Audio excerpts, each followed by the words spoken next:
Alas 5:10 na, 1 Western Visayas na. Alas 5:10 na, 1 Western Visayas na.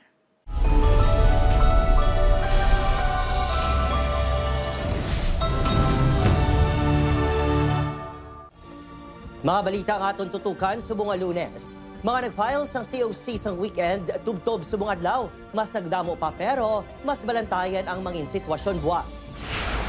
Mga nag-file sa COC sa weekend, tubtob sa bunga adlaw. Mas nagdamo pa pero mas balantayan ang mangin sitwasyon buwas. Pagdagsa sang mga aspirant nga mag-file sa COC sa October 8 na deadline, ginapanghandaan na sang COMELEC. Pati pagdagsa sa mga supporter buwas ginalauman. 42 anyos na tricycle driver gintiro patay sa riding in tandem suspect sa Pavia, Iloilo. Isa sa mga suspect na tumod na sa kapulisan. Sa Talisay City, Negros Occidental naman, babayi nga manog pauta ang ginlabo patay. Kapulisan may ara na sang person of interest sa kaso. Duha ka grupo sa pamatanon nagrambol sa ginhiwat kay SK9 sa Barangay Sook, Arevalo. Insidente na kuhaan sang video. Kalibo Senior Santo Niño at Kitchen Festival 2025 ginbuksan na. 85 ka grupo nagpasakop sa Sadsad. Pastrana Park na puno sang fans nga nagbonding kay kapuso actor Tom Rodriguez. Ini ang GMA Regional TV, 1 Western Visayas. May hapon mga kapuso, ako si Adrian Prietos. Pagdagsa sa mga aspirant nga mag-file sa COC adlaw sa deadline buwas. Ginapahandaan na sang COMELEC. Samtang kapulisan sa reyon nagapabilin nga alerto. Si Zen kilantang sasa nakatutok live gikan sa Barangay Dungon A, Haro, Iloilo City. Zen, anong latest?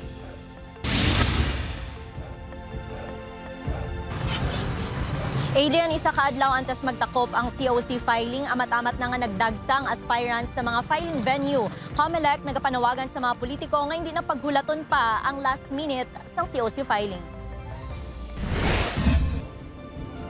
Ginapanghandaan na sang COMELEC ang posible pagdagsa sa mga mag-file sang COC sa ulihing adlaw sang filing buwas. Gani mas pasanyugon pa ang seguridad sa mga entrance sang mall kag magadugang sang personnel nga magabantay sa tion sang mall hours. Istriktuhan man sang Iloilo Provincial COMELEC nga tubtob sa 3 lang kaupod sang aspirant ang makasulod sa venue. Ginabantayan naman ang last hours sang COC filing. They would probably be filing their COCs before 5 o'clock pa sa hapon. Kaya hindi na sila maghulat sang alas 5 sa hapon. Kaya that might be a cause sang conflict. Samtang nakahanda naman ang COMELEC Iloilo City sa ginalauman madamo nga aspirants kag supporters buwas. Nagkandak na kami simulation kung if ever nga damo gid man ang ma-file sa last day, and then we added the directionals sa inside the venue. Masobra man isa kagatos ka mga traffic personnel ang iga-deploy sang Iloilo City TTMO buwas. May ma-augment pa ninong ang mga atong enforcement at clearing team.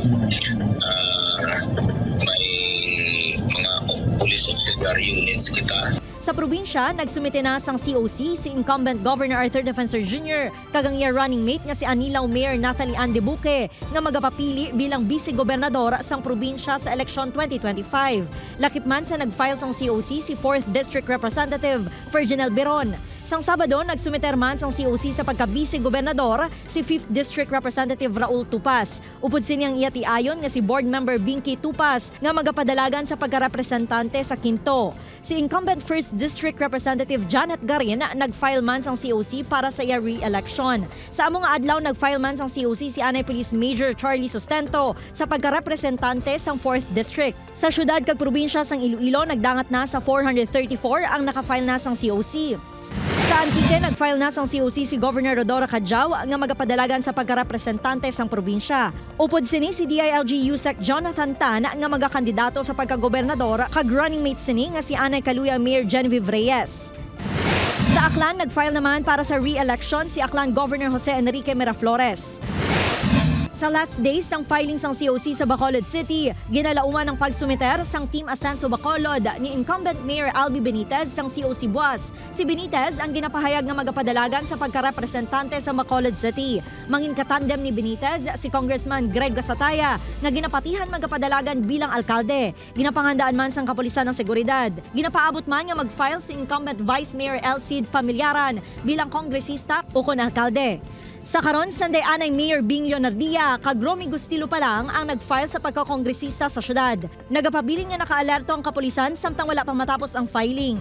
Wala kita sang may na-record nga incident related sa filing of certificates of candidacy starting October 1 to present. But still the same mga aton yung mga PNP personnel naka-deploy sa different areas. Adrian, sa tion nga may pinal nga listahan na sa mga kandidato, mag-convene ang Regional Joint Security Control Center agud talakayo ng mga lugar diri sa rehiyon nga makabig hotspot areas para sa eleksyon 2025. Adrian? Maraming salamat Kapuso Zen, Kilantang Sasa.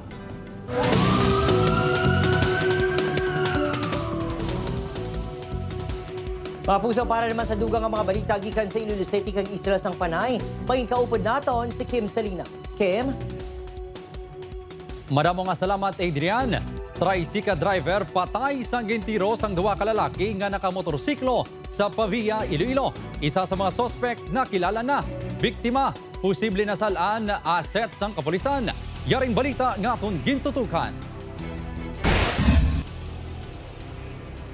Dead on arrival sa ospital ang 42 anyos nga tricycle driver matapos gintiro patay sang riding in tandem suspect sa barangay Balabag, Pavia, Sabado sang hapon. Suno sa kapulisan, nagainom si Winifredo Batican alias Dodoy sang soft drinks sang hinali ginpunduan sang mga sospetsado kag gintiro sang 5 ka beses. Igo sa dughan kag siyan ang naangkon sang biktima. Ang gunman wala na naog sa motor. May ara sang 5 katanan ka spent cartridge nga na-recover sa crime scene. Gilayon nga gin-trace ang kapulisan ang ruta sa pagbalagyo sa mga sospek paagi sa CCTV footages nga na-recover. Diri kag nakilala ang driver nga si Aljun Divino alias Aljun 35 anyos kag residente sang barangay Hireos, La Paz. Nakilala nini paagi sa tattoo sa natusin nga batis. May robbery cases ang suspect sa distrito sang La Paz kag kaso nga grave threat sang nagligad lang nga bulan. Pag-approach naton sa asawa, may mga discrepancies sa sabat sang asawa sa aton. Bangon nagbuting siya nga wala ga pauli. When in fact, may mga CCTV kita nga nakapauli. May lead naman ang kapulisan sa identity sang gunman. Kahapon, sang gin-turnover sa Pavia Municipal Police Station sang kapulisan sa ICPO ang motor nga gingamit sa mga sospetsado. Natala na pa nga ipatawag sang Pavia Police ang tagiya sini. Suno sa Pavia MPS, nasalaan nga assets sang kapulisan ang biktima sa mga buy-bust operation. Antes ang pagpangluthang sang Sabado, may nadakpan nga 4 persona ang kapulisan sa isa ka drug buy-bust operation sa barangay Balabag sang Huwebes. Ang sospek ang ginatulo man nga hinablo sang isa ka drug personality sa Iloilo City nga si Apa Torpio. Ang balay sang biktima, tupad balay sinisang aton nga ginkandak naton ang buy-bust. Ginpanginwala sang Pavia Police nga asset nila ang biktima. Nagpaiway na nga magkomentar pa si Dilima sa impormasyon nga testigo ang biktima sa pagpatay kay Claire Jergos. Upod Caramel Porquia, Kim Salinas. 1 Western Visayas. Mga puso sa Negros Occidental naman, babayi nga manugpautang ginlabo patay sa syudad sang Talisay. Kapulisan may ara na sang person of interest sa kaso. Yaring balita ang aton gintutukan. Gindala pa sa ospital apang gindeklarar nga dead on arrival ang 50 anyos babae nga nasapuan sa kilid sang dalan sa barangay Dos Hermanas sa Talisay City. Pasado alas 11 sang tinalikdan niya Sabado. Suno sa isa sa mga nag-rescue. Dugoon kag nagatigummatayon ang biktima nga si Rosemary Guangco, residente sa nasambit nga barangay sang ilang nga nasapuan. Pag-abot ko to gina kungkong sang iya nga bana. Di damo gali ang pilas. Wala na duro liso pa lang ko gani gina abrianan nila kag ingagaw. Suno sa kapulisan, nakaagom sang 8 ka pilas sang pagkabuno sa nagkalain-lain nga bahin sang lawas ang biktima. May ara na sang person of interest ang Talisay Police apang hindi pa matumod ang posible motibo sa krimen. Nagagawa naman sa investigasyon nga nagapautang ang biktima. Usual na nila nga alagyan kay sa kampo na mo. Kampo sang Katubuan. So under investigation sa gyapon, ang aton suspect is unidentified pero may ara nata ginasunod na. Limitado lang aton gipagwa nga impormasyon kay para hindi mo compromise ang aton investigation. Magakooperar man sa investigasyon ang barangay officials. Ako gid nagahangyo nga tani mag-appeal o kung magbulig sa aton nga kapulisan para masulbar kag mahatagan hustisya nga aton nga biktima. Gitinguhaan sang news team nga makuhaan sang pahayag ang pamilya sang biktima apang nagpaiway ang mainisam tang ginasikaso nila ang bangkay. Opod, Kiril Casillo, Adrian Prietos, 1 Western Visayas. Rambol sang mga pamatanon sa Barangay Soc, Arevalo, nahuli kam. Mga imbolbado, ipatawag si Gyapon sa Barangay Apisar, nag-areglohan ay na. Yaring balita nga aton gintutukan. Makita sa sining nga video ang paglinupad sang inumol sa tunga sang pila ka mga kalalakihan. May pila nga nagkalatumba. Makitaan man nga may police personnel man nga tuyo magtambag sa ila. Ang kinagamo ang nagluntad sa cover gym sang Barangay Soc, Arevalo, Iloilo City, pasado alas 11 Sabado sang gabi. Samtang nagahiwat sang Players Night ang sangguniang kabataan. Suno sa barangay, kalabanan sa mga imbolbado ang nag-edad 18 pasaka. Base sa pagpangusisa sa kapulisan, posible may hindi pag-intindihan ay sa tunga sang duwa ka grupo. Bangod kalabanan sa mga ini, ang hubog na. Sa amo tong na time, damo na sang hubog, either siguro nga wala nang intindihan ay.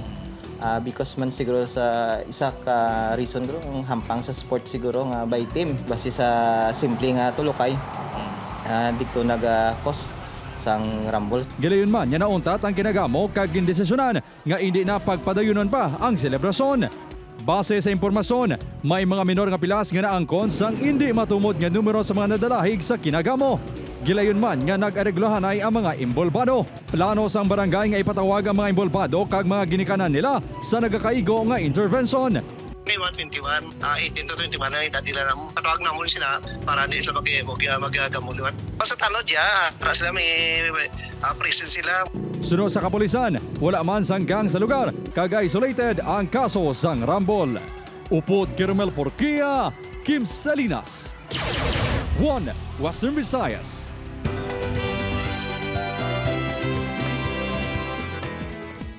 Mapuso mother of all Philippine festivals nga Kalibo, Senyor Santo Niño at Yetian Festival ginbuksan na. Kapuso actor Tom Rodriguez ginpasadya ang mga kalibunhon sa Pastrana Park. Nakatutok Tess Ordale. The 2025 Kalibo Santo Niño at Yetian Festival is now open. Viva el Senyor Santo Niño! Viva el Senyor Santo Niño! Duha ka bulan antes ang highlight sa Enero, ang mother of all Philippine festivals nga Kalibo Senyor Santo Niño Ati-Atihan Festival ginumpisahan nga i-celebrate sang weekend. Ati-Atihan Fever is on para sa mga kalibunhon. Suksok ang madinoagon nga costumes kag bitbit ang mga imahe ni Senyor Santo Niño, ginlibot sang 85 ka mga grupo ang mayor nga dalanon sang banwa. Ang mga bisita, game na game man sa pagsadsad. Ang Pastrana Park na puno sang fans nga excited nga naghulat sa pagwa ni Tom Rodriguez. Ang kapuso actor wala man nagpaulihi sa pagsaot sang sadsad. Ang kasiryang nabatigan sang audience from the traditional dance ni Tom, nag-shift na ito kilig sang nabatian ang harana sini.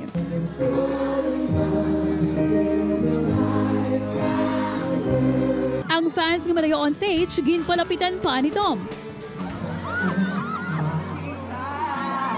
Namit! Ang sarap ng pagtanggap nila sa akin. Nag-enjoy ako sobra. Hindi lang yung init ng pagtanggap sa akin ng mga tao dito sa clan, sa Kalibo, pero yung pagkain, ang sarap. Namit bang lechon? Ang selebrasyon, tagiban pa nga mga aktibidad, mas mangin maninoagon sa bulig sang GMA bilang official media partner sang Kalibo Senyor Santo Niño Ati-Atihan Festival. Ang Memorandum of Agreement ginpirmahan ni Mayor Judy Sucro sang Kalibo Clan kag GMA Iloilo Station Manager Jonathan Cabillon. Ito po ang panimula ng isang makulay na Mother of All Philippine Festival. Viva kay Senyor Santo Niño! Upod kay Barbed Lauderes, Tess Ordales. 1 Western Visayas.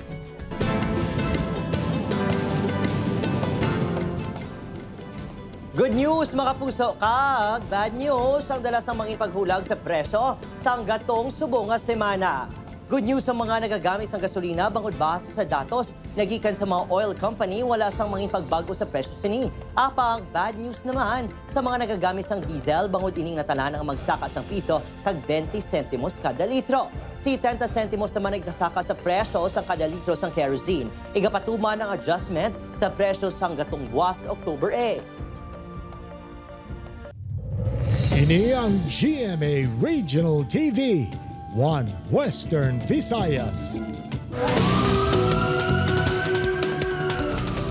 Ginpasakaanas ang kaso ang sospek sa pagpatay kag paghimulos sa Sara Iloilo sang nagligad nga semana.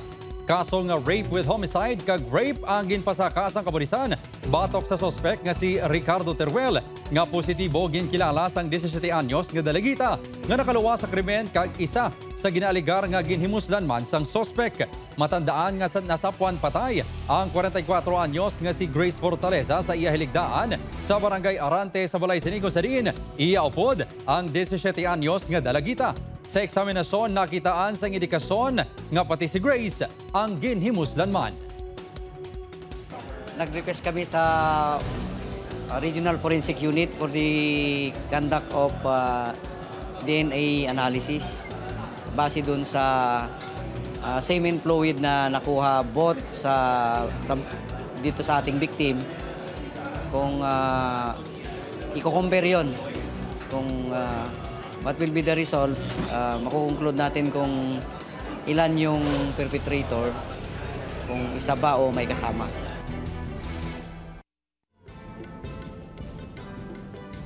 Mapug sa Bacolod City LGU naman plano nga pormahon sa isa ka organisasyon ang mga barker agud ma-regulate ang mga ini sa dala. Yaring balita nga aton gintutukan. Nakasaad sa ordinansa sa Bacolod City nga dapat regulated ang mga barker kag miyembro sa isa ka asosasyon agud maka-operate sa mga dalanon. Bangod sa nagadamo ang numero sa mga barker nga ginapahay nagapamintaha sa pagpanukot sa mga jeep sa dalanon base sa monitoring sang poso, plano subong sa LGU nga tipuno na maini kag pormahon sa isa ka organisasyon.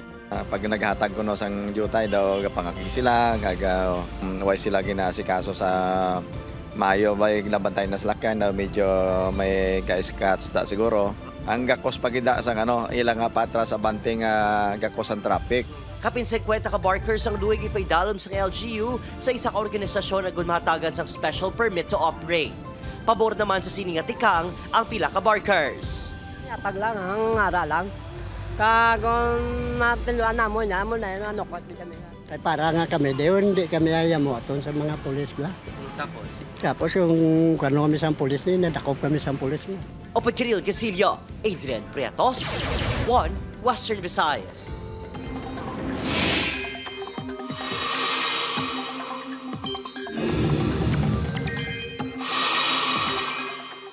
Mga kapuso, isa ka bagyo kag isa ka low pressure area ang ginamonitor sang Pag-asa sa sulod kag gwa sang Philippine Area of Responsibility. Ang bagyo sa gwa sang PAR ulihin na siplatan masobra 2,000 kilometro ang kalayoon halin sa nasidlangan sang extreme northern Luzon. Sunod sa Pag-asa, manubo naman ang tsansa sini nga magsulod sa PAR bangod sa paaminhan na aminhan nga nakatundan sini nga paghulag. Ang LPA naman ngayara sa sulod sa PAR na siplatan sa nakatundan sang Coron, Palawan. Sa subong gamay ang posibilidad sini nga mangin bagyo apang magapaulan ang nasambit nga malain nga tiyempo kadungan sang Intertropical Convergence Zone o kon ITCZ. Yara sa sulod sang ITCZ ang LPA nga nagalabot sa gihapon sa Southern Luzon, Visayas kag Mindanao. Easterlies naman ang mag-aapekto sa nabilin nga bahin sang pungsod. Magadalay ni sang mainit nga tiyempo apang may tsansa man sang localized thunderstorms. Sa datos sang Metro Weather, may tsansa sa gihapon sang ulan sa Aklan, Capiz, Antique, Iloilo, Guimaras kag Negros provinces. Mamaskog ang ulan sa pila ka probinsya gani manginhanda sa baha o kon landslide. Posible man ang pagulan sa nabilin nga bahin sang pungsod. Mapuso sa Negros Occidental Fault sang Sagay City Treasurer kung sa diin ginapahayag nakasulod ang 7.3 million pesos nga health emergency allowance wala sang unod sang ginbuksan sang Commission and Audit. Nakatutok kay Eileen Pedreso. Pinagi sa code combination nga ginauyatan sa admin officers ng Sagay City Treasurer's Office. Nabuksan na sa tinalikdan nga Biyernes, October 4 ang vault kung saan ginapayag nakasulod ang 7.3 million pesos nga pondo para sa health emergency allowance ng health workers nga wala nahatag sang August nga payout. Ang combination was with the admin officer. It was also the treasurer nga open sang combination with the holding ang combination itself. Apang sanggin buksan na, wala sang unod ang vault. Pag open kahapon, wala sa sing unod. It was Mayor, our legal, si Attorney Brent, Attorney Eman of COA and personnel, ako araman, and the treasurer and ang iyang admin. Ginpamangkot ang treasurer na si Joey Pinunggan kundi ina ang kwarta apang wala sinisang ginhatag na sabat. Nagpatigay na sa inventory ang katapos ng Commission and Audit. Antes pa man ginbuksan ang vault, may demand letter na nga ginpadala ang COA kung sa rin kinahanglan sini ma-liquidate ang 22 million pesos nga health emergency allowance sa sulod sa 30 dias. Amo na ang balya, wala. Kung ma-produce siya to, ang ma-liquidate niya. So, we'll give that information also to BLGF kung mag-file na kami sang amon nga charge dito sa BLGF. Kaso administratibo ang natala na ipasakas ng LGU, samtang kaso kriminal naman ang ipasakas ng COA. Upod Keruel Banggoy, Eileen Pedraso, One Western Visayas. Pagpasangkad sang anti-drug campaign sa mga bulutuan sa probinsya sang Iloilo, ginatutukan sang Schools Division of Iloilo. Oto National High School nagapatuman sa mga tikang agud matutukan ang kampanya kontra iligal nga droga. Ini ang gintutukan ni John Sala. Ginapasangkad pa sang Iloilo Schools Division of Iloilo Province ang kampanya sinibatok sa illegal nga droga. Ini matapos ang insidente sa banwa sang Haniway sa di nakuhaan sang isa ka sachet sang suspected siya bunga na sulod sa iya medyas ang isa ka grade 9 student. Serye sa mga pagsinapol kag pagplanong gitpatigayon sang SDO Iloilo Province kaupod ang PIDEA, IPPO kag intelligence community sa pagpasad sang guidelines kag mga konkretong atikang sa pagpapas ng illegal nga droga sa mga bulutuan. Ang Oto National High School nagapatigayon man sang programa para mapunggan ang pagsulod sang illegal nga droga sa eskwelahan. Parental Authority. Ini sa karon ang tikang sang Oto National High School agod nga matutukan ang kampanya kontra illegal nga droga sa bulutuan. Sa diin ginahatagan nila sang kayugaynan ang mga class advisors nga makapatigayon sang intervention sa ila mga estudyante. Ang mga advisors are mandated to closely monitor sang attitude sang ilang mga kabataan in the class. And during our SPTA meeting or parents meeting, it was discussed with the parents, no, and the parents were made aware. Importante sino kay harong pagpasangkad sa kampanya kontra illegal nga droga bangod kun hindi ini mapapas, madamo sang negatibo nga epektong matuga sini hindi lang sa mga estudyante kundi pati man sa mga manunudlo. Maguba ka ang psychological aspect mo.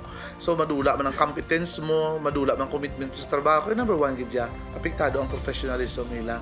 Kay ti baigo na diya ang obedience nila, ang respeto nila sa otoridad, kag ang ilaman nga interes sa trabaho. Lunsay grade 11 students sa Oto National High School ang mga kabataan na day Tatay Romeo kag Tatay Arsenio kag pabor sila sa inigatikang. Buglay na nga ang bata bala makon sa bisyo. Kaya nga akong bata, mahambal ko man nga ang akong bata daw ay gigagawa sa balay. Para nga hindi man sila maguba ang ilang mga pag-eskwela eh. Upod kay Hans Desierto, John Sala. One Western Visayas. Ginkagibot sang publiko ang paglibot-libot sa isa ka salakyan sa school playground sa Minneapolis sa Minnesota, USA. Base sa pagpangusisa sang kapulisan, ang salakyan ang nadiskubrihan nga ginkarnap kag ang driver sini napulo ka tuig nga bata nga lalaki. Wala man sa nasamaran sa insidente bangod madasig nga nasaylo sa mga school official ang kabataan sa playground. Nadakpan man ang 10 anyos nga suspect nga nadiskubrihan nga naangot man sa mga insidente sa nakaligad. Inangin kasuhan na sang reckless driving kag receiving stolen property.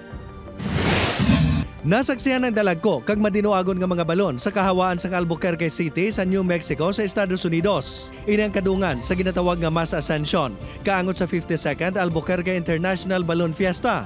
Ang festival ang ginakabig pinakadako nga pagtililipon sa mga hot air balloon sa kalibutan kag nagadala sang $1,000,000 nga income sa mga syudad. 500 ka mga balon ang ginalauman nga magapasakop sa 9 ka adlaw nga festival. Ini ang GMA Regional TV, One Western Visayas. Ginmanduan sang Ombudsman Visayas si Iloilo City Mayor Jerry Treñas nga mag-file sang counter affidavit sa reklamo sa iya ni PICAO Head Nerio Lujan nga conduct prejudicial to the best interest of the service, conduct unbecoming of a public official, grave abuse of authority kag grave misconduct. Ini ang may kaangtanan sa demolisyon sang 80 anyos nga fasad sang Iloilo Central Market. Sa duwa ka pahina nga sulat nga napetsahan sa Setyembre 10, ginapasumiter man sang nagakaigong ebidensya ang alkalde sa sulod sa 10 ka adlaw sa tion nga mabaton sini ang sulat. Kung hindi makasumiter, pagapadayunon ang investigasyon. Gintinguan sang news team nga makuhaan sang reaksyon si Lujan apang wala ini nakasabat. Wala man sang statement nga ginpagwa ang alkalde pinaagi sa spokesperson sini. Madumduman nga sa tunga sang rehabilitasyon sang merkado subong nga tuig, ginguba ang fasad bangod structurally unsafe na ini, santo sa pag-assess sang Office of the Building Official. Nagpanindugan man ang alkalde nga nagsunod sa husto nga proseso kag nag-agi sa National Historical Commission of the Philippines.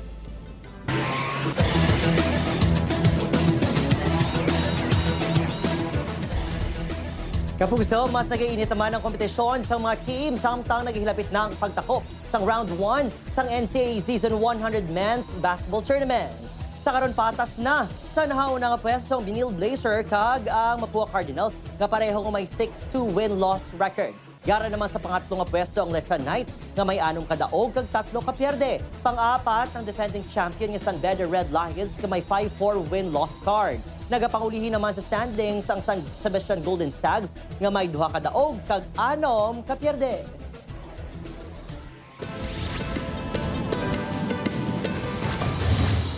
Nadakpan sang kapulisan ang 7 ka mga persona nga illegal nga nagapusta sa pagpaupas sang damang sa barangay Granada, Bacolod City sang Sabado. Suno sa kapulisan, nakabaton sila sang tip angot sa operasyon sa lugar. 6 kakaha nga may 17 ka mga buhi nga damang ang na-recover. Upod ang iban pa nga paraphernalia nga ila ginagamit sa pagpaupas. Masobra 3,000 pesos nga pusta ang nakuha sang otoridad. Kaso nga illegal gambling ang ginapangatubang sang 7 ka mga arestado. Arestado sang BCPO City Drug Enforcement Unit ang 21 anyos nga si alias Inday sa operasyon sa barangay Banago, Bacolod City. Masobra 80 gramos nga suspected shabu nga nagabalor sang 544,000 pesos ang na-recover sa suspect. Kaso nga paglapas sa Section 3 kag 11 sang RA 9165 o kon Comprehensive Dangerous Drugs Act of 2002 ang ginapangatubang sa suspect. Sa Santa Barbara, Iloilo, nakuhaan man sa suspected shabu nga balor 115,000 pesos ang high-value individual nga si alias Ayan, 42 anyos. Suno sa kapulisan, nagatrabaho ang suspect bilang heavy equipment driver sa munisipyo sang Banwa. Matapos ang ginhimo nga inspeksyon sa ginpapintahan ng mga bato sa isa ka Russian national sa Barangay Minoyan, Murcia, nahuman na sa Negros Occidental Provincial Environment and Natural Resources Office ang technical report kag ginpadala sa Murcia LGU kag sa Barangay Council. Nakasaad diri nga mapag-on nga sa isang pinta ang gingamit sa mga bato rason nga mabudlay nga kakson. Ginalanta nga posible may halit ini nga dala sa tubig sa suba nga water source ang mga residente sa lugar. Bisan pa nga ginakiskisan na ang mga pinta kag nagpahayag ang barangay nga hatagan sang tsansa nga magpatag ang Russian national. Ginarekomendar sang Pedro nga magpasaka sa gihapon sang kaso ang barangay ukon ang LGU. Ang sa amon is they really have to file a case. Parang may mga penalties dito dapat i-impose. This would serve as eye-opener, especially to those who wanted to develop resorts.